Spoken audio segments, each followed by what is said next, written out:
દર્શક મિત્રો, ડેલી બોડેલી ન્યૂઝમાં આપનું હાર્દિક સ્વાગત કરું છું. મયુદ્દીન ખત્રી. દર્શક મિત્રો, છોટા ઉદેપુર નજીક ધંધોડા ગામ પાસે ટ્રેલર પલટી મારી જતા અકસ્માતની ઘટના બની છે, જેમાં એક બાઇક ચાલકને પણ ઈજા પહોંચી છે. સમગ્ર ઘટના અંગે પ્રાપ્ત થતી માહિતી અનુસાર ગઈકાલે રાત્રિના સમયે આ ઘટના બની હોવાનું સામે આવ્યું છે. છોટાઉદેપુરના ધંધોડા ગામ નજીકમાં એક ગંભીર અકસ્માતની ઘટના બની છે.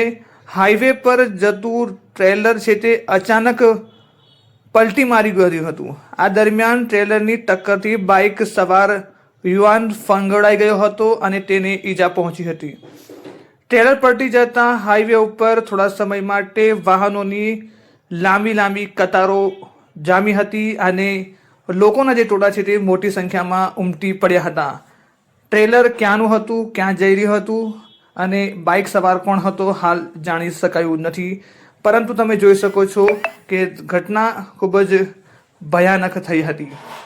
જ્યારે તાત્કાલિક છે તે યુવાનને 108 મારફતે સારવાર માટે ખસેડી દેવામાં આવ્યો હતો અને અકસ્માતમાં કોઈ મોટી જાનહાનિના સમાચાર સામે આવ્યા નથી અને યુવાન અને બાઇક સવાર કોણ હતો હાલ જાણી શકાયું નથી. ઘટનાની જાણ થતાં જ લોકો છે તે ભયભીત થઈ ગયા હતા અને લોકટોળા એકત્રિત થઈ ગયા હતા.